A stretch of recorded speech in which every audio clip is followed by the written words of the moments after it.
From the Barking Dog Studios here in the beautiful Abutilon jungle in suburban Purgatory, welcome to the Garden Basics with Farmer Fred podcast. Let's go.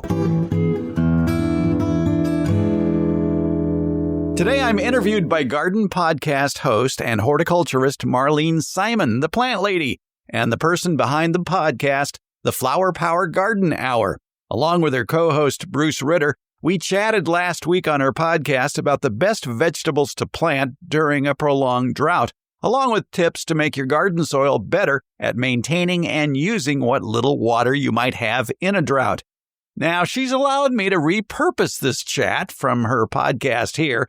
She got the idea for the interview after reading my conversation with garden writer Debbie Arrington about water-saving vegetables that appeared in the Be Water Smart newsletter. Marlene and Bruce are responsible for maintaining the UC Davis Botanical Conservatory. It's home to a diverse collection of over 4,000 plant species from around the world, providing a unique space for education, research, and conservation. Now, in her spare time, when she isn't hiking across the Sierra Nevada mountains or repurposing found items in her garden or tending to her cat collection, she offers local TV garden advice on weekends as well. Anyway, I hope you enjoy our conversation here. With me is everyone's favorite radio, TV, and I guess podcast. Now you've moved on to podcast, is Farmer Fred Hoffman of the Garden Basics with Farmer Fred. And thanks, Fred, for being on. My TV career was real short. Hey, go with it, right? So thanks for being on. And recently you were interviewed for bewatersmart.info about how to garden, vegetable gardening more specifically, and save water. Because most people, they're switching out their lawns to natives or at least Mediterranean, and we're all, worried about saving water. And then vegetables sort of get, we just won't talk about that. We'll just grow vegetables with water.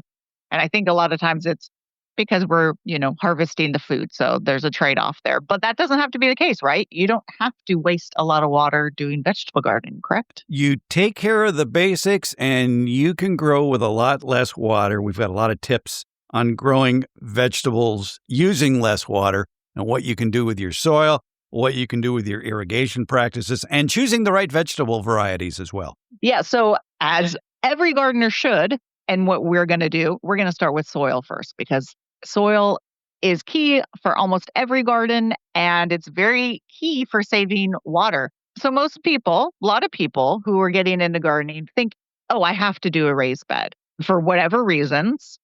A lot of times it's they don't want to work the clay soils. But what are the pros and the cons of a raised bed versus in-ground beds as far as saving water? Oh, as far as saving water, I was going to say the first benefit of a raised bed is you don't have to bend over as far. That's what I think. Exactly. I mean, I'm there already. That's why I have raised beds. But as far as saving water, so this is what, happens. And I hate to say it happened to me even, is you build, or you have your husband build, these beautiful raised beds. And of course, you got to fill it with soil. So where do you get soil? You either go to the rock yard, you buy bagged soils, and generally you're going to put in potting soil. Well, it just so happens that potting soil happens to be a looser, faster draining than your most native soils, unless you live along the beach, of course. And, you plant things and it drains right out and you find yourself watering a lot more frequently. Am I correct in that? The drip irrigation system is, if you have a drought, is necessary to grow a food crop to use less water. And the profile of that water footprint as it drips out in a raised bed, because that soil is so loose, it might be 7 or 8 inches diameter. Whereas in your native soil, especially clay soil, it could be up to 18 inches wide. And what a lot of people don't do with raised beds, let's go back before we even start throwing dirt into the raised bed. Okay. One thing I would really like people to do is loosen up the existing soil at the bottom of the bed. Clear out anything that may be there, loosen it up, and work in maybe 2 to 3 inches of whatever soil you're bringing in to the existing soil. Otherwise, when that water hits that new level of soil, it's going to drain out sideways. And that's why people, when they're turn on their drip irrigation system or their sprinkling system on their raised beds for too long and they see water coming out from underneath the beds. That's usually the reason why. It didn't have a chance to percolate any further. So you really want to work in, like I say, about 2 to 3 inches of the new soil with the existing soil. Then you can throw away the rototiller and get a chipper shredder. Yeah, just get rid of it. So yeah, that's a good recommendation. What I did is I got a potting soil that's sort of equivalent to the potting soil we use at work, which is really fast draining because we are on the side of having to water more. And for the past couple years, I went, oh my gosh, I can't believe I did that. So I'm backfilling and amending. Of course, every year for vegetable gardens, you do need to amend your soil. You're going to lose volume just because organic matter breaks down. So I've added peat moss back in and things that are going to basically, when you add something in to hold moisture, peat moss is generally the go-to. And I know when I garden in the ground, the watering difference is crazy. A raised bed, I may have to water every day, every 2 days. And in ground beds, I could get away with maybe once a week. It's a big difference. Another big benefit of using the existing soil instead of raised beds, your corn crop won't fall over in a windstorm like mine did this year. Oh, no. That was so sad. I even built a structure in the raised bed to support the corn. Heck, I've been growing corn for decades, but it's always been in existing soil. I've grown popcorn commercially. And I knew that at some point in a raised bed, it's going to fall over. And sure enough, in the past, it's fallen over. So I got some what are called concrete reinforcement wire sheets. They're usually 4 feet by 5 feet. They're 6-inch mesh. And I got some cinder blocks, and the cinder blocks are 6 by 6 by 8. And so basically, I stacked these sheets where the corn was going to grow on top of each block so that there were like 3 levels of these reinforcement wires to hold the corn upright. Well, the corn variety I grew was a sweet corn variety called Jubilee. Popcorn, when it grows, it usually gets maybe 6 feet tall. This Jubilee, a sweet corn, got 10 feet tall. Oh, my. And we had a windstorm in July, and it took the concrete blocks and everything right over. So if I'm going to grow corn again, I'm going to be doing it in what little ground I have that doesn't have a raised bed. Yeah. We mentioned why people do raised beds, and one of the reasons is just not bending over, correct? Other times people think, well, I don't want to, it's hard to dig into this clay soil, correct? Or they even think, oh, the clay soils doesn't have enough nutrients or it's not good. But actually, clay soils have a decent amount. They're actually pretty full of nutrients and minerals. And then you add mulch on top. And I like to tell a story that in my previous garden, which, I planted, and I got these free wood chips, and I laid the wood chips on this area. And I want to say these wood chips were about like a foot, if not. I left my irrigation on drip overnight, a little longer than I wanted to because I forgot. I did not have to water my tomatoes, for no joke, like 3 to 4 weeks. It was amazing. I believe it. Every year on my raised beds, when I take a crop out at the end of a season, I will work the bed again to improve the drainage so that the water will spread out so that it'll remain longer in the raised bed.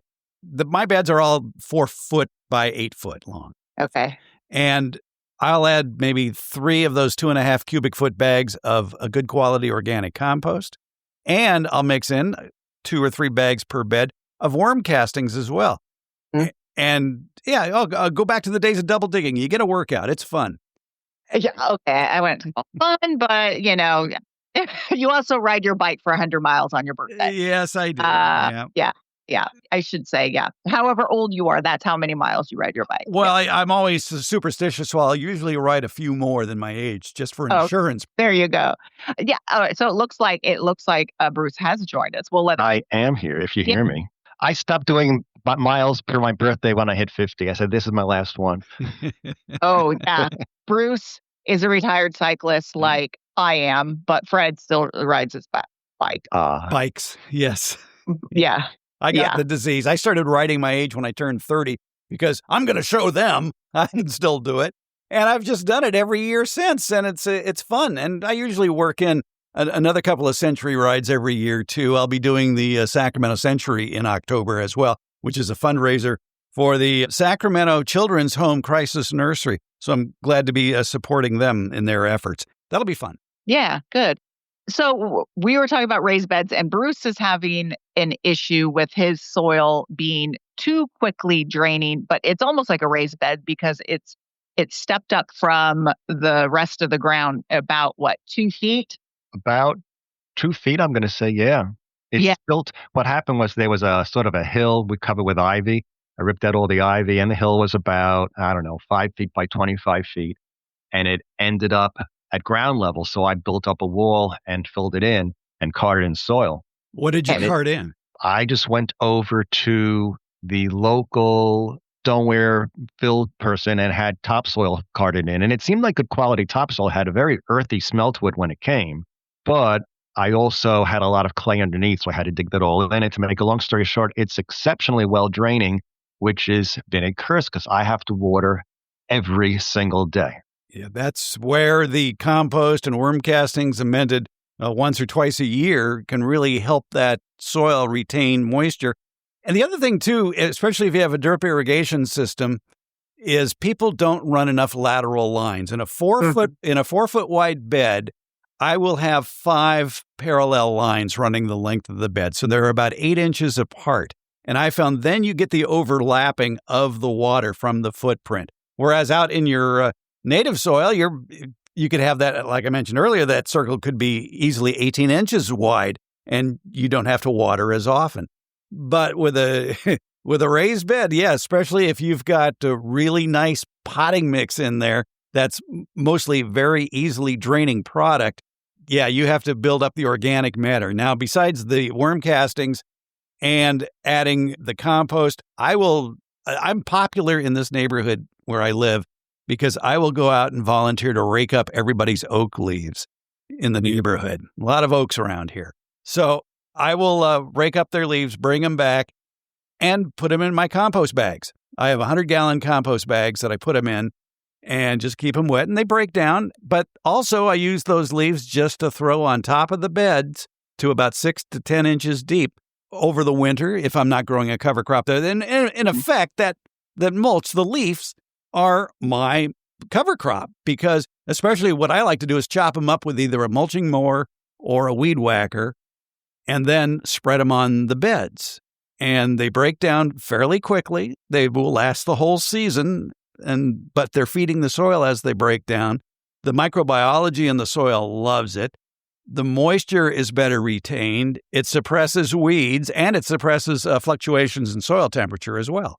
So you're using oak leaves as a mulch, whereas I use compost. So I lay, the compost on top. And we always want to state that compost, you should not pixie dust it. It should be about 3 to 6 inches for it to really work. And then Bruce and I were talking today about mulch, and we're talking about wood chips. And I don't use wood chips, even the ones I get from a company, or of course I don't use the bag ones, because I turned the vegetable garden soil over so much. So people who have like the bagged wood like pieces that look nice. You don't want to do that in your vegetable garden because, like you said, you're adding and you're amending constantly, at least once a year, if not twice a year, and you don't want those pieces of bark dug in. So your leaves work great, compost works great. What about the county compost that they provide free? You feel that's a good quality compost? Do you feel lucky? Do you, punk? Huh? I guess that's sometimes. Well, my big concern about municipal compost is you don't know what's in it. You know that grass clippings are in it, but have people been treating their lawns with weed and feed products? And the weed portion of weed and feed products can persist for years. So do you really want to take that chance of maybe stunting a new crop? The best garden soil you can have is the soil you make yourself. That is true. And that's why I'm big on making your own compost. Yeah. Well, I mean, what I do is, especially for the winter crops, is I pretty much cut everything up and just lay it on top. So say I go and harvest cauliflower. And yes, you could eat cauliflower greens, but by the time I harvest, they don't look great. And that's it. They're one and done. So I leave the root ball in, and then I just cut the leaves up and just lay it on top. So as long as you don't have a major pest issue or a certain disease, if they're not diseased, you don't want to necessarily leave your diseased tomatoes in. But I just don't even put stuff in a compost bin a lot. I just lay it on top and let it work its way in. And that works as just a mulch to preserve water. if you put it thick enough, but also it just breaks down to build up that soil. But if you want to add nitrogen to the soil, because nitrogen is so volatile, if you just lay the green parts on the surface, that nitrogen just goes poof up in the air. Yeah. So I would take those arborist chips that you have and maybe throw that on top of the green stuff. Yeah, I usually then add some chicken manure or just compost on top of it. But it's just, I don't move anything out generally, unless it's, weeds with weed seed and stuff. But yeah, I don't think we could stress enough about mulch to preserve water. That is like for your standard garden, for your vegetable garden, mulch prevents that evapotranspiration from the soil. You could get away with watering like down to once a week if it's in the ground in clay soils and you're irrigating it deep and infrequently. Yeah, you shouldn't have to water every day. Then the problem is if you do a raised bed, just make sure that you do amend it so it's holding more water than, say, a house plant that you want the water to drain pretty quickly out. I have entered the 21st century and now have a Bluetooth moisture meter. It has prongs on it that are about 6 to 8 inches long. I rotate it from bed to bed, and it feeds a monitor I have here in my office. And it tells me what the soil temperature is at all times, what the soil moisture is at all times. And it's great. That way I know when it needs water at the root level at 6 inches down. I don't have to guess. And I don't have to dig out the soil auger or dig down and feel the soil moisture by hand. But if you want to, that's a good way to do it. But you do have to monitor the soil moisture. Yeah. So what is the program you have? Oh, it's called RainPoint. Okay. Is what it's called. You can look it up. Amazon sells it. They're Wi-Fi and Bluetooth based, and it works fairly flawlessly. You do have to change the batteries on both units, the indoor unit and the outdoor unit, at least once a year. But it's just pleasant to have readings like that. What isn't pleasant is the thermometer I have in here that tells me the temperature in the greenhouse, where right now in there it's 110 degrees. Yeah, no. How many, so say a tomato plant, how many probes do you have around the tomato plant? Or do you just have like how close are the probes put together? The probes are maybe 6 inches apart. I mean, it's just one little unit that's maybe 8 inches by 8 inches that has two probes on it. Okay. And I just move it around from place to place, bed to bed, and check it out. Yeah. So it's like, it's a step up, several steps up from just those water meters that you stick in there. And then they have the little, which swings back and forth. If you want to grow food in a drought, to get back to it, you need a food action plan, and compost, mulch, using a drip system are important points to remember in that. And then you have to be selective. You've got to consider the water available to support the crops through the harvest and grow only the amounts and the types of vegetables that your family will eat, and don't plant as many, and don't plant out of season. For example, cool season crops are not very drought tolerant. The ones that you grow during the wintertime, lettuce and beets and cauliflower, things like that, they're thirsty plants. Whereas there's a lot of plants that you can grow in the summertime that don't require that much water, probably less water than you're putting on. The main point I would really like to drive home here, give your vegetables the minimum amount of water that they need rather than as much as they can withstand, because flooding does nobody any good, and it just increases the chance of diseases. I want to circle back because I want you to talk about ones that love water, and then we'll go into some varieties of them. But I do want to mention that a lot of people mistake when they come home on a hot day, their squash or zucchini or melon leaves that are large are wilted, and even their tomatoes are wilted. And that's not necessarily a sign of needing to water. That is the plant just doing what it can to prevent more water loss.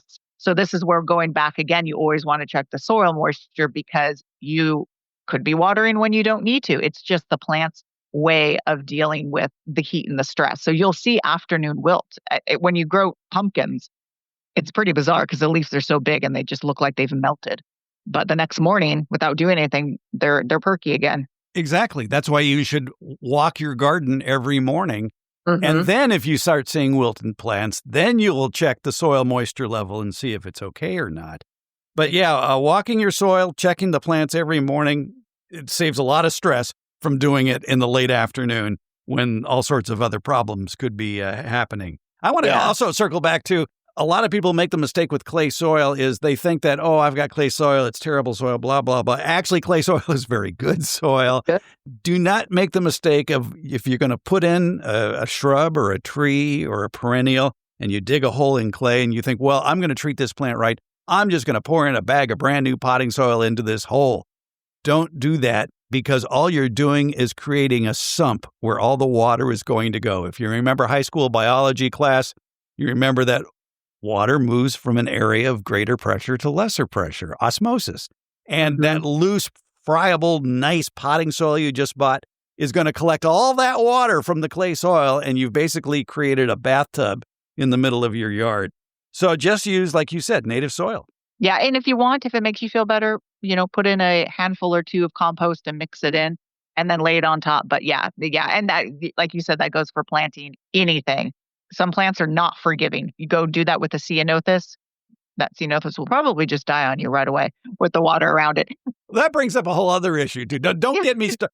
See, stay in the country where you're living. Don't ever move to suburban purgatory. It would drive you nuts. Ever since we moved into town and we're out walking the dogs or whatever, and I see these sprinkler systems on, and they're hitting ceanothus plants. They're on all day. And it's just like, no, please. I've begged people to remove the binds from their trees. They will have the original tree ties on a tree they stuck in. I just want to go there at night and bring my knife and just cut the ribbons away to free that tree so it can grow. All right. I figure that's something you do on your walks. You're just like, next you're going to be carrying like some PVC glue. So you're just going to cap people's sprinkler system. Yeah. A water poster on it. Like, look out for this guy right here. No, I know. I mean, you see it. It's sort of like the whole when it's raining and you see a sprinkler on. Yeah, that's annoying. Yeah. Yeah. My wife's favorite expression to me while we're out walking the dogs is just shut up. Don't say anything to them. He's cringing. She's like, don't say it. Don't say it. These are my neighbors. Yes. Hopefully she's trained you well. Oh, I try. I managed to work in a snarkometer too to sort of make them think about it. Yeah. Yes. Like, wow, out of water. Yeah. But they love me at tomato time when I've got extra plants out front. There you go. Oh, yeah. There you go. Speaking of tomatoes, are they heavy water users compared to all the other summer? What would you say is probably some that use the most water? The most plant? I think corn needs too much water because corn needs water during tasseling when the kernels are forming and during ear development, and yield is directly related to quantities of water. So corn needs a lot. Some beans, especially vining beans, need considerable water to produce a good crop. Bush beans, however, require less water, and beans need water most when they are blooming and setting fruit. Peas need water most during pod filling, and other vegetables such as cucumbers and squash and fruits as melons, they need water most during flowering and fruiting. Tomatoes, peppers, eggplant, they mostly need water during flowering and fruiting. In fact, after tomatoes set fruit, they can do very well with reduced watering, and you can even cut off the water to tomato plants after the tomatoes have formed, and you're just waiting for them to harvest, and then you're going to rip out the plant. So for most people around here who finish up their tomato plants and their tomato harvest may be in late September, early October, you could turn the water off at the beginning of September, and those tomatoes are going to get sweeter for you. But they're going to do fine. Yeah, it's sort of like when people grow grapes a dry way, i.e. you cut the water back, makes the fruit sweeter in theory. And I also think people, towards the end of the season, people start getting very concerned about how their plants look. And that's not a water thing. That's just normal plant death as these plants, like zucchini. It's put on so much, it's reaching its life, no matter how much water. In fact, giving it more water is going to possibly make it worse. So just know what your plant's life cycle is. And if it's already has its roots established, it's put out a whole bunch of fruit. Yeah, it doesn't need as much water. It's getting done its job. Yeah, and it's not gonna look good. Yeah, I get that too. The kids in the neighborhood go, "Why don't you just go and die, old man?" No. If I had a lawn, I'd tell you to get off my lawn. Yes. Yeah. Joe's smiling. That's one of his favorite quotes. Yeah. You're really selling this suburban life to me. It's I don't know. it's close to everything, though. There is that. Yeah, really? Oh, that's great. The bars that you apparently need to go to if you live in. Oh, let me get back to naming some vegetable varieties that might be drought tolerant. Yes. And they're also heat tolerant, too, we should point out. And Mm-hmm. one of the ways to pick those out is if you do plant from seed, if you hit the seed catalogs, choose some of the varieties that say that the plant is tolerant of heat or tolerant of drought as it grows. And so choose a seed company that is based in the heat, for instance, like the Southern Exposure Seed Exchange. And they have a list of vegetable varieties that they say are heat tolerant and somewhat drought resistant. They include green pod red seed beans, lima beans, the Tropic VFN tomato, the Ozark Pink VF tomato, the Neptune tomato, Black Beauty eggplant, the Carolina Wonder pepper, the Charleston bell pepper, the Aje Dolce pepper, some cucumber varieties like Little Leaf or Ashley or the Suyo Long cucumber, summer squash varieties like Tromboncino or the Waltham butternut winter squash, some pumpkin varieties, Seminole pumpkin, melon varieties too. Who would have thunk?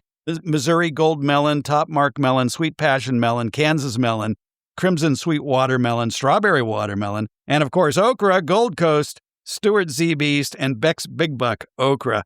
All can give you a lot of bang for a lot of little buck of water. That's for sure. Yeah, that strawberry watermelon is one of my favorite. No, it is. Okay. It's. I try to grow it every year. It's a really good variety. Yeah, and you think, oh, watermelon, big plants, big leaves, and the whole entire fruit is just gallons of water. These are varieties that will tolerate and take less water. So that is within each vegetable group. You could still be smarter about it. Do you recommend people planting? I mean, this is where you get really organized is, maybe all your tomatoes in one area and all your beans in another area.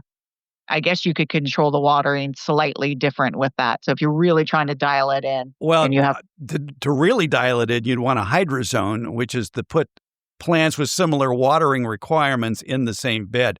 That's why when I built my raised beds for the second time around here in suburban purgatory, I wanted to do it with a control in each bed. And so I have beds that are dedicated for garlic and onions because I can turn the water off to those as they mature. And they're maturing usually in May, June. Mm-hmm. And instead of having to compete with plants that need water in that bed, I can just turn the water off in that bed and let them do their thing until they're ready to be harvested. Yeah, every drip line I have actually is on its own little valve that I could turn on and off. So based if I'm like, oh, I'm pulling out this and I don't have anything in this, but I still have to water, I don't feel bad. Like that water's not going, I just turned the valves off. So I think more control over each area of is best if you can. So yeah, I'm not as organized as, oh, I'm planting all my things here. I rip something out and I'm like, oh, I have a spot. I could put something in. Oh, I ripped something out. Oh, I could put that. Mm-hmm. If you look at my garden, you'd be like, she's sort of scattered and all over the place. Well, that's good for beneficial insects. By having a variety of plants interspersed with each other, you're showing the good guys where the bad guys are. Yeah. That's Marlene's plan. Yeah. And I have flowers intermixed too, and they're on the same water, schedule. So like sunflowers are in the ground because one, they fall over if they're in too much of a loose soil like your corn did. But then so I have smaller flowers that are relatively drought tolerant in with my vegetables. So there are ways of doing it. Now, what do you think is a sort of a no-go? What would you say, would you say takes up the most water? Corn. Corn is definitely a very thirsty crop, and you'd probably want to avoid that. Okay. The vining beans take up a lot of water. You have to see or go into the plant's biology to see when do they need water. And like I mentioned, corn needs water, is critical need of water at least 3 stages in its development. Beans during usually 2 stages of its development. So you go with plants that once they set fruit, you can cut back the water.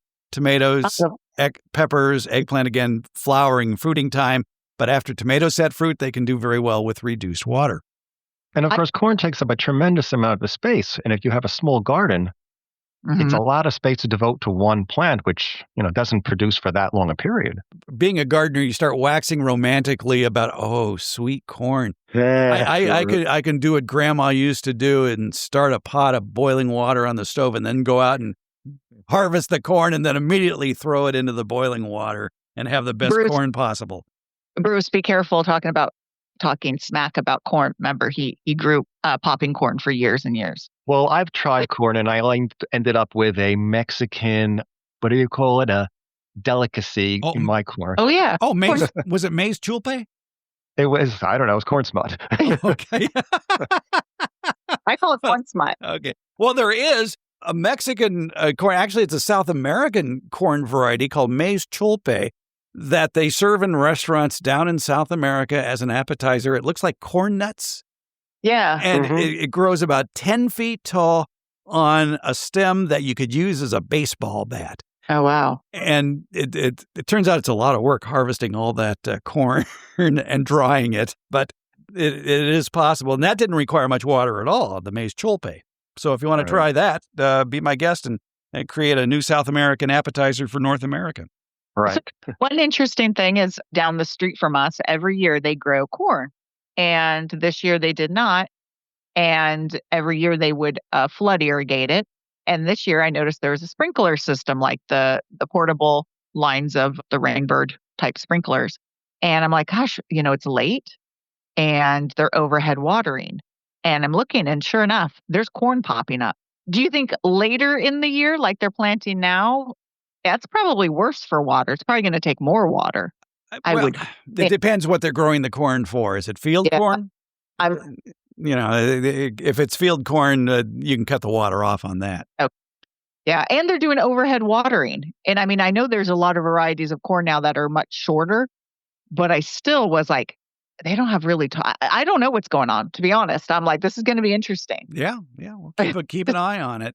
University of California, you may have heard of them. The Master Gardeners have some really good reports about drought-resistant crops and varieties or growing food in a drought. The UC Master Gardener program of Alameda County has an online webpage called Your Food Garden in Drought. And check that out. It's got a lot of good tips on what we've been talking about here. And they talk about the plants to grow in a drought situation and the ones to avoid. So you can check that out. And one tip they do make on this, and that's pretty important too, when you're selecting plant varieties to grow, look for early maturing or short season varieties because a crop needing fewer days to mature requires less frequent irrigation before harvest. And determinate varieties of tomatoes where they tend to ripen all at once, that's a great way to go too. I've gotten into the habit of growing. I planted in early April an Bush Early Girl determinate tomato plant. And it produced tomatoes. Let's see, I planted that on April 5th, I think it was, and I harvested it all May, June, in the first week of July. So, Fred, April 5th. Yeah, I know. It's not April 28th. It's not April 20th. What's going on? Because it got you. It said early and you went for it. Yeah. Well, what I started talking about, we always plant tomatoes on April 28th, official tomato planting day. I started that before there was a climate crisis. Back in the 1990s, I think it was. And so, the weather's getting nicer and talk to any nursery person and they'll tell you, hey, people are coming in the first nice weekend in February looking for tomato plants. Yeah, that's risky. That's a little risky. Yeah. Customer's always right. Yeah. It makes them feel good. They get to start getting, their hands dirty, so to speak. Yeah. So I just want to transition real quick to winter crops because I love winter crops because I could turn the irrigation off assuming we don't get an incredibly dry year like we had a few years ago. So a lot of winter crops you're planting now. So you're planting in the heat. You're planting these plants that are trying to get their roots established. So could you say maybe it's almost like a net water usage because you're giving them so much early on, but then you could turn the water off once we get, in theory, rains? Yes, in theory, rains are very important. And but generally, the temperatures are down. There is less solar activity too. The days are shorter. And I think a lot of gardeners are getting wise to the idea of avoiding a lot of plant problems and getting better production by putting some of their summer crop in part shade, where there is late afternoon shade now. Well, even though the package of tomato seeds might say plant in full sun, well, maybe try one or two in shade in the afternoon when a building or some sort of shadow falls over your garden at about 2:00 in the afternoon or so. And I know people love that. Peppers want shade. well, especially those facing west or south. I mean, when people start asking about, well, what's wrong with my peppers and tomatoes? They're all turning brown on this one side. I go, what side does that face? And they're usually saying west or south. Well, that's the way the sun goes, so try to protect it. You put in a high hoop row cover to protect it from too much sun. That too can also cut your water usage. That's true. Yeah, a cooler plant. Avoid, I mean, a lot of people want to, always think, oh, I need to mist my plants or just hose them off in the afternoon. That's not really, it may make you feel better if you get hosed off for a bit, but may knock some of the pests off. But really, that's not doing anything to cool the plant necessarily. In fact, you could be spreading around some of fungal spores if you overhead water too much. That depends on the humidity at night, too. I mean, the old saw of, you should wash your plants off in the morning, not in the afternoon. That applies mostly to the East Coast where you have humidity levels of 90% or so. But here in California, where 20% is a humid day. Yeah, it's if you want to wash pests off your plant, fine. Just do it a little earlier in the morning. Yeah, these are all good tips, and the article could be found at bewatersmart.info. But I just generally want to ask you: we've had relatively cool temperatures. I mean, 80 degrees in summer here, unheard of. My peppers are really loving it. Tomatoes too. I mean, I'm assuming that's the word on the street is everyone's garden is doing really well this year. It's fantastic. Everybody. Yeah. The only complaints I'm hearing are from those who usually have irregular watering habits, and they're getting a lot of blossom end rot on their tomatoes. And that is not due to some sort of pest or disease. It's operator error. It's irrigation issues. You're allowing that tomato plant to have dry spells as well as too wet of a spell. And when you have that imbalance, there are bad things happening down on the root zone that's basically clogging up those roots so they can't absorb calcium. You have plenty of calcium in the soil. It's just if the roots are clogged up, they can't get through to the plant. So moderate your watering, and also talk about filling raised beds with soil. And this is also true with your existing garden, is check the pH of the soil. I've gotten into the habit that if I have to buy bulk soil from the local rock yard, I will want it delivered that day. So I want to go out to that rock yard and do a quick pH test, which is easy to do, of the load that they're going to be delivering to my place. I want to make sure it's somewhere, hopefully between maybe 6 and 7.5, and not too, especially not too alkaline, not too high. And I've done that with some loads out at rock yards where the pH has been over 8. And, I don't want to wait for years to try to rebalance the soil. So try to avoid any big parcels of soil that you might be buying if the pH is way too high or way too low. Yeah, if I get pH that's our soil and it's, a 6 or a 7, just one watering will probably raise that right up to like a 9. Oh, somebody's on well water. Oh God, how about a 90-foot deep well that it's awful. It is so alkaline. It's crazy. I clogged, alkaline in so many sediments. I clogged a industrial RO unit within one day.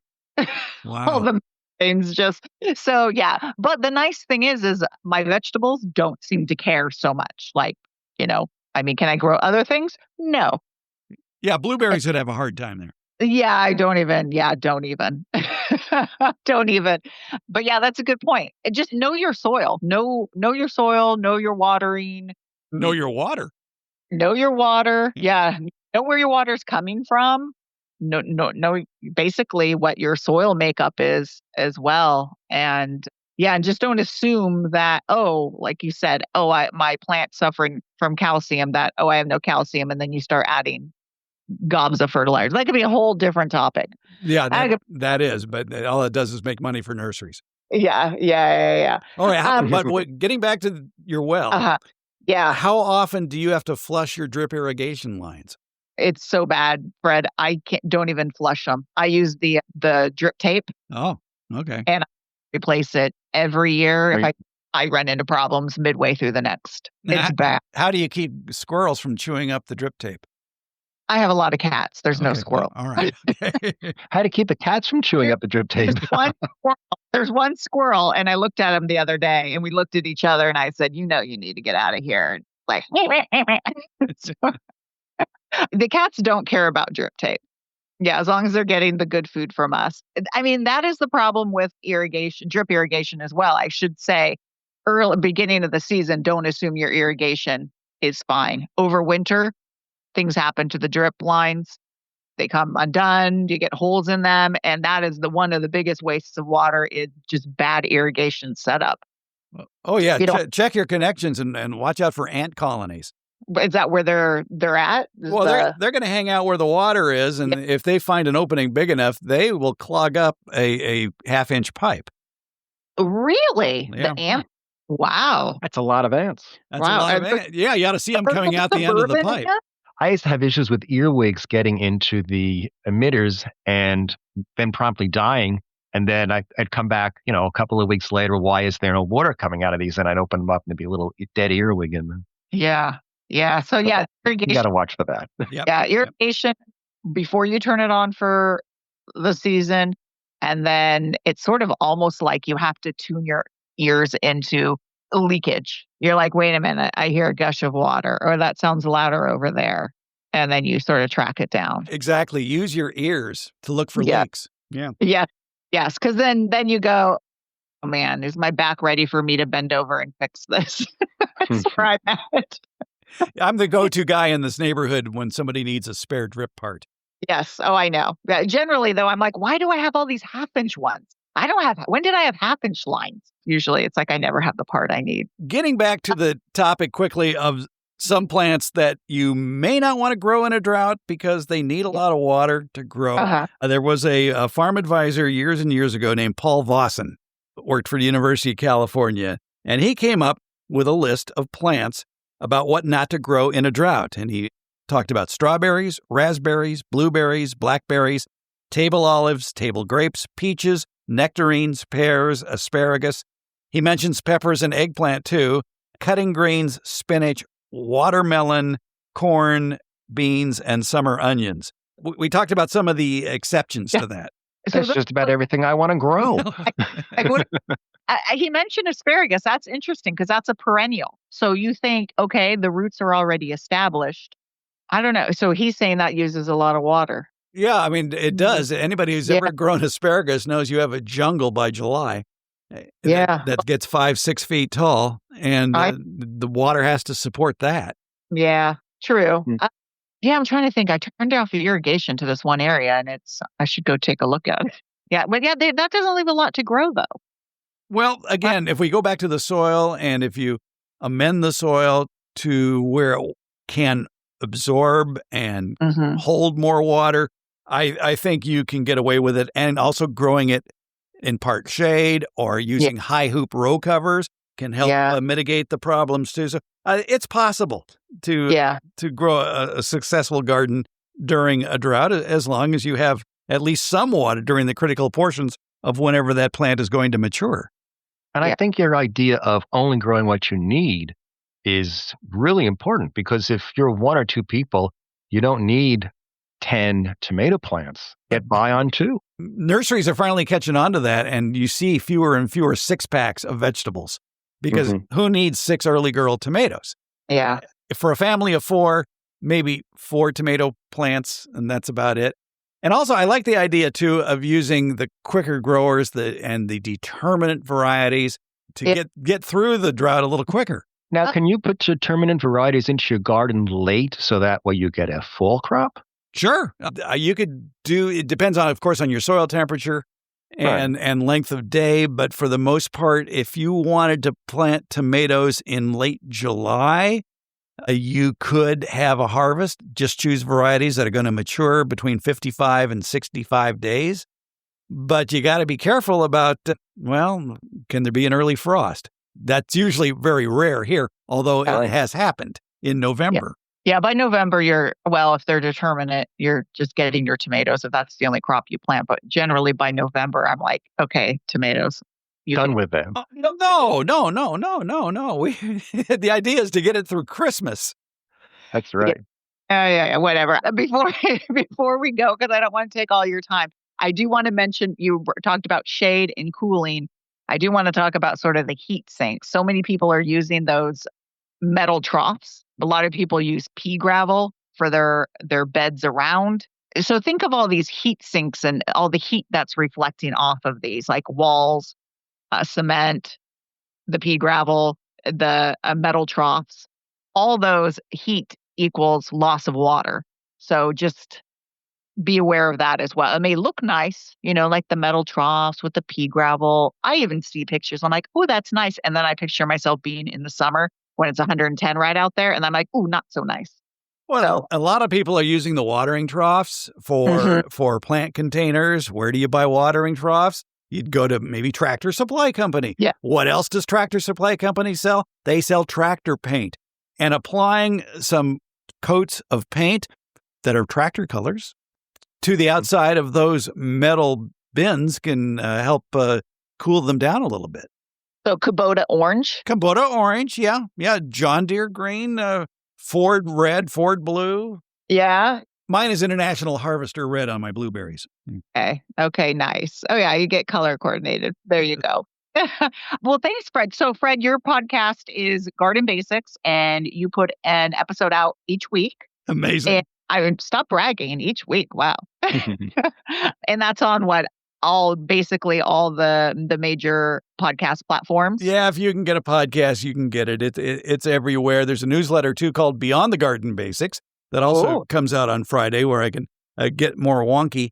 And usually the newsletter, which is on Substack, also has a little podcast connected to it as well. Okay, look at you. Wow. You got your fancy water meters and all this Substack. I'm like, no, I just want to automate things so I have more time to ride my bike. There you go. Well, the next thing you need is a Bluetooth connected to your bike so that you can control the garden from your bike. Oh, you can do that with a smartphone and a modern water timer, yeah. You need an e-bike. What do I know? Yeah, an e-bike on Bluetooth. Yeah. Well, thank you for being on. And everyone check out Fred's podcast. And of course, if you like both of our podcasts, rate and review them 5-star. Because that just moves us up, and then people could find all these gardening tips and become better gardeners and grow your own food. And there you go. And the name of your podcast, Flower Power Garden Hour. There we go. All right, with Marlene Simon, the plant lady, and Bruce Ritter, and I'm Marlene, the plant lady. So until next time, everyone, happy gardening. See you later. Coming up on Saturday, October 4th, I'm going to be riding my bike. Well, what's so unusual about that, you might be asking yourself? Well, October 4th is the date of the Sacramento Century Challenge. That's a 100-mile bicycling event that goes along the Sacramento River. It starts in downtown Sacramento and heads south through the Delta farmland region and loops back. And yes, 100 miles is part of the challenge. Also part of the challenge is myself. I'm 74 years old, for heaven's sakes. And no, I will not be riding an electric bike. I have plenty of acoustic bikes to choose from. Adding to the challenge will be the route itself. It's infamous for pothole-filled river levee roads, as well as ferocious northerly headwinds that are usually in your face while you're pedaling on the way back. Now, I'm doing this for a very good cause. I'm helping out the Sacramento Rotary Club raise money for the Sacramento Children's Home Crisis Nursery. The Sacramento Children's Home Crisis Nursery is the only program of its kind here in Sacramento County. It directly prevents child abuse and neglect by supporting families with small children at times of crisis. The nursery allows parents to bring their children, ages newborn to 5, for emergency hourly or overnight care and protection during difficult times at home. Their goal is to keep families together and reduce the number of children entering foster care.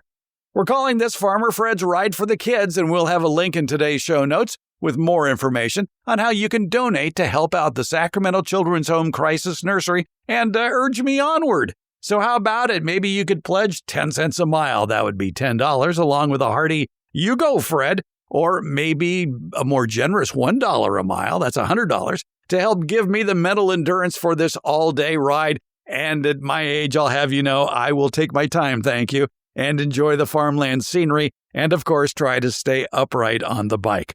Again, please support Farmer Fred's Ride for the Kids. Look for the link in today's show notes or at gardenbasics.net. Your support will help provide a safe place for local small children in need.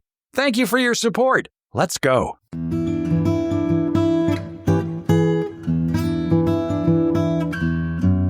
Garden Basics with Farmer Fred comes out every Friday. Garden Basics is available wherever podcasts are handed out. For more information about the podcast, as well as an accurate transcript of the podcast, visit our website, gardenbasics.net. And thank you so much for listening and your support.